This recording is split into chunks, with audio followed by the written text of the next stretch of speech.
In 2014, the Panthers lost three of their receivers, Steve Smith, Brandon LaFell, and Ted Ginn. So with the 28th overall pick, the Panthers selected Kelvin Benjamin, a 6'5" freak of nature who was even called Baby Megatron. After having an impressive rookie season, everything went downhill. But there's more to this story than you may know. Before the NFL lights, Kelvin Benjamin was just a kid from Belgrade, Florida, a place known for football talent and poverty. His father was deported to Jamaica when he was just 3 years old, so his mother, Christine, raised him on her own. As a middle schooler, he spent half of his years in juvenile detention center. He was even arrested for theft at the age of 14. After being released from the juvenile detention center, Benjamin began to transition from the streets to sports. Some NFL players can tell tales of their Pop Warner dominance, but Benjamin only ever played pickup. He was so late to sports that the first time he played basketball, he put the ball in the wrong hoop. He didn't love football or basketball at first, but he was always around it. Benjamin eventually attended Glade Central High School. As a sophomore, he decided to give football a go. He was awkward and sloppy, but he had one thing you can't teach: size. Benjamin improved over time. In his senior year, he hauled in 30 catches for 551 yards with 6 touchdowns. Although he just played in 8 games because of his age, Benjamin had to repeat both 3rd and 7th grade, which caused him to finish high school at the age of 20, the age at which he would be considered ineligible. He was raw, but at 6'5" he had natural hands. Everyone could see it. He was special. ESPN had him ranked as a 4-star recruit. Benjamin would choose to stay near home and commit to Florida State. Benjamin struggled to get on the field early at Florida State due to some weight issues and adjusting to life at a major college program. After being redshirted in 2011, Benjamin played in all 14 games in 2012, recording 30 receptions for 495 yards and 4 touchdowns. But in 2013, Benjamin showed the college world that he could be a problem. He finished that season with over 1,000 yards and 15 touchdowns. His best game came against Florida, in which he had over 200 yards. He also had the game-winning touchdown from Jameis Winston in the BCS National Championship game against Auburn, which capped out the Seminoles' undefeated season.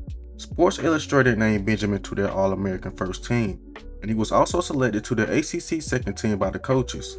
After the season, Benjamin decided to forego his final 2 years of eligibility to enter the 2014 NFL Draft.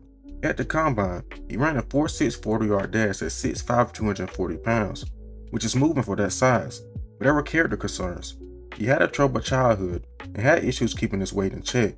But despite all that, in 2014, the Carolina Panthers selected Kelvin Benjamin 28th overall. They needed weapons for Cam Newton, and Kelvin was perfect. He had a huge catch radius, and he was a huge mismatch due to his size, and he delivered immediately. In his rookie year, he put up over 1,000 yards and 9 touchdowns. He quickly became Cam's favorite target. Every week he made circus catches, bullying smaller defenders, and looked like a future star. Although the Panthers only won 6 games, Benjamin was one of the few bright spots that season, but just as quickly as he arrived, it all fell apart. In August 2015, during a joint practice with the Dolphins, Kelvin made a simple cut and he tore his ACL. The worst part? The Panthers went on to have the best season in franchise history without him, a 15-1 record, and Cam Newton was the MVP. They also reached the Super Bowl, but lost to the Broncos. Imagine being the quote-unquote guy on your team, and they prove that they don't need you. That's something that will get to you mentally no matter who you are. In 2016, he recovered from the ACL injury. He opened up the season strong, but his production dropped off mid-season. He finished with 941 yards and 7 touchdowns, which was a small dip from his rookie season. But Benjamin wasn't getting the ball as much compared to his rookie season, due to Cam spreading the ball out more, and his attitude got worse.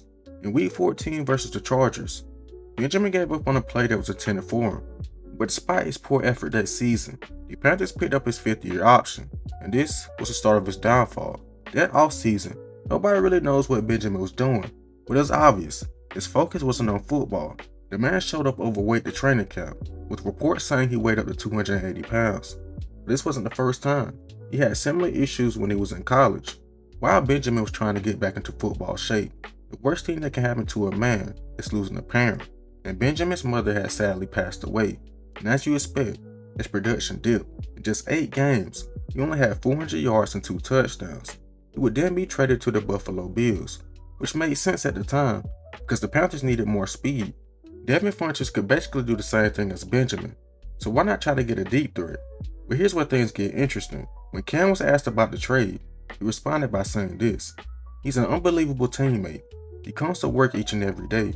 He might not be a talkative person all the time, but I guarantee when you want people in the foxhole, Kelvin Benjamin is a person you want." I mean, it was obvious. Cam missed his former teammate. Benjamin was asked about his time in Carolina, and he didn't feel the same way and said this: "It was a bad fit from the get-go. If you would have put me with any other quarterback, let's be real, you know what I'm saying?